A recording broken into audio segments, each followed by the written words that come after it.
వాళ్ళు ఏమంటారంటే వాడు బ్రిటిష్ వాడు వచ్చినాక అంటరానితనం వచ్చింది, బ్రిటిష్ వాడు వచ్చినాక ఎవరు చెప్పారు అట్లని? ఎక్కడుంది అట్లా వీళ్ళు చెప్పే పద్ధతి?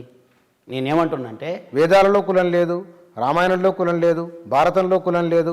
బ్రిటిష్ వాళ్ళు వచ్చిన తర్వాత విభజించు పాలించిన సిద్ధాంతాన్ని తీసుకొని వచ్చి వాళ్ళే కుల వ్యవస్థను భారతదేశంలో పెట్టిన అనేది ఈ మధ్య బాగా సోషల్ మీడియాలో తిరుగుతున్న మాటనే కదా. అవును, సరే, సీత మనందరికి స్త్రీ, ఆమెను మనం గౌరవించుకోవాలా?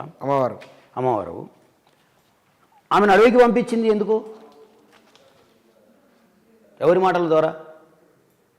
ఒక చాకలి మాటలు అని ఆయన అన్నాడు, రజకుడు అన్నాడు. కులమే లేనప్పుడు రజకుడు ఎక్కడి నుంచి వచ్చాయి?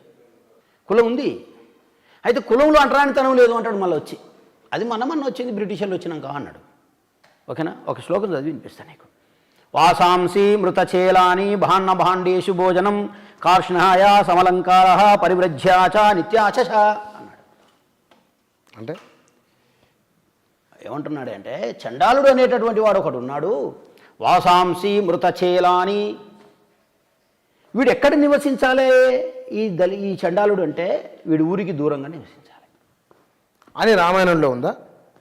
వాసాంసి మృతచేలాని, వీడు ఈ బ్యాక్వర్డ్ క్లాస్ వాడు, ఈ బ్యాక్వర్డ్ క్లాస్ కూడా కాదు, అతిశూద్రుడు, దళితులు అంటే ఇప్పుడు పేర్లో ఉన్నవాళ్ళు, ఎస్సీలు, వీళ్ళు ఊరికి దూరంగా బతకాలి. మృతచేలాని, మనిషి ఏం చేయాలి? బట్టలు కట్టుకోవాలి కదా. బట్టలు కట్టుకుంటే సమానత్వం ఉన్నట్టు కదా. అందరు బట్టలు కట్టుకుంటే సమానత్వమే కదా. ఆయన పట్టు పీతాంబరం వేస్తాడు, ఆయన జంజం వేసుకుంటాడు, ఆయన 3-4 బొట్లు పెట్టుకుంటాడు. నేను మాత్రం ఏం చేయాలన్నట? మృత అంటే చచ్చిపోయినటువంటి చేలాని, ఆ మృత శరీరం పైన కప్పినటువంటి వస్త్రాన్ని ఈ చండాలునికి కట్టుబట్టలుగా ఇవ్వండి అన్నాడు. Are you ready? Is any idiot ready to wear such type of clothes in this country? Not only in this country, in this world. ఎవరైనా ఒప్పుకుంటాడా?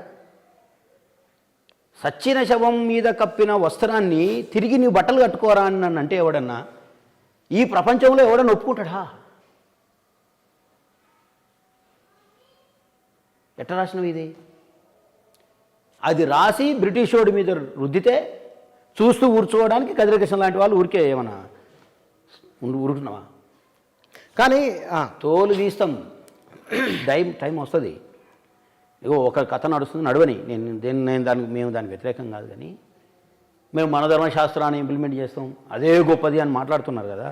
నేను చెప్తున్నా టీవీ ముఖంగా, సరే మీరేమన్నా మీ కార్యక్రమాలు నడుపుకోండి, నాకేం భయం లేదు. కానీ నేను ఒకటే చెప్తున్నా, మీరు ఇలాంటి అగాధాలను రాసి అవే గొప్పవంటే చూస్తూ ఊరుకోవడానికి ఎవరికి ఇక్కడ ఒకప్పటి కాలం కాదు. మేము చదువుకున్నాం, మాకు కూడా మీ శాస్త్రాలు మీ సంస్కృతం అంతా వచ్చు.